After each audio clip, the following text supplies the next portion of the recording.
കഞ്ഞിക്കുഴി പഞ്ചായത്തിൽ Kerala Congress Jacob വിഭാഗത്തിന്റെയും Nirbhayam group of social സർവീസിന്റെയും നേതൃത്വത്തിൽ school വിദ്യാർത്ഥികൾക്ക് ബാഗുകളും പഠനോപകരണങ്ങളും വിതരണം ചെയ്തു. ഇടുക്കി ബ്ലോക്ക് പഞ്ചായത്ത് പ്രസിഡന്റ് സാന്ദ്രമോൾ ജിന്നി പരിപാടി ഉദ്ഘാടനം ചെയ്തു. കേരള കോൺഗ്രസ് ജേക്കബ് ഇടുക്കി ജില്ലാ കമ്മിറ്റിയുടെയും നിർഭയം ഗ്രൂപ്പ് ഓഫ് സോഷ്യൽ സർവീസിന്റെയും ആഭിമുഖ്യത്തിൽ സ്കൂൾ വിദ്യാർത്ഥികൾക്കായി ബാഗുകളും പഠനോപകരണങ്ങളും വിതരണം ചെയ്തു. കഞ്ഞിക്കുഴി വ്യാപാരഭവനിൽ സംഘടിപ്പിച്ച ചടങ്ങിന്റെ ഉദ്ഘാടനം ഇടുക്കി ബ്ലോക്ക് പഞ്ചായത്ത് പ്രസിഡന്റ് സാന്ദ്രമോൾ ജിന്നി നിർവഹിച്ചു. കുറച്ചൊക്കെ അസൂയ തോന്നിപ്പോകാനുണ്ടോ നിങ്ങളോട് ഓരോരുത്തരോടും. കാരണം തലയിൽ കൊല്ലം കൊണ്ടുപോയ ആ ഭാഗം കൊണ്ട് വീണ്ടും പിറ്റേക്കൊല്ലം സ്കൂളിൽ പോയ ചരിത്രം എനിക്കുമുണ്ട്. ഇവിടെ ആയിരിക്കുന്ന നല്ലൊരു ശതമാനം ആളുകൾക്കുമുണ്ട് ഞാൻ വിശ്വസിക്കുന്നു. ഈ ജനപ്രതിനിധികളായിരിക്കുന്ന എല്ലാവർക്കും പറയാൻ അത്രയും കഥയുണ്ട്. അപ്പൊ അതിലൊക്കെ വെച്ച് നോക്കുമ്പോൾ ഇത്തരത്തില് പുതുപുത്തൻ ബാഗുകളുമായിട്ട് സ്കൂളുകളിലേക്ക് പോകുവാൻ വലിയ ഭാഗ്യം ലഭിച്ചവരാണ് നിങ്ങൾ.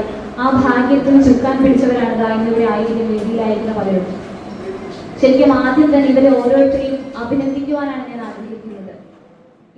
കേരള കോൺഗ്രസ് ജേക്കബ് ജില്ലാ വർക്കിംഗ് പ്രസിഡന്റ് സാം ജോർജ് അധ്യക്ഷനായ യോഗത്തിൽ കേരള കോൺഗ്രസ് നിയോജകമണ്ഡലം പ്രസിഡന്റ് സിബിച്ചൻ മനയ്ക്കൽ പഠനോപകരണങ്ങളുടെ വിതരണം നിർവഹിച്ചു.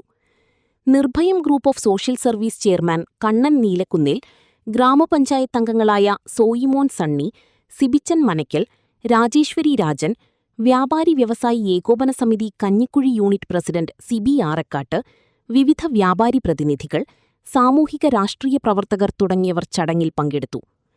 10ാം ക്ലാസ്, +2, ഡിഗ്രി പരീക്ഷകളിൽ മികച്ച വിജയം നേടിയ വിദ്യാർത്ഥികളെ ചടങ്ങിൽ അനുമോദിക്കുകയും ആദരിക്കുകയും ചെയ്തു. 100 കണക്കിന് വിദ്യാർത്ഥികളാണ് ചടങ്ങിൽ പങ്കെടുത്ത് പഠനോപകരണങ്ങൾ ഏറ്റുവാങ്ങിയത്. City vision Idukki.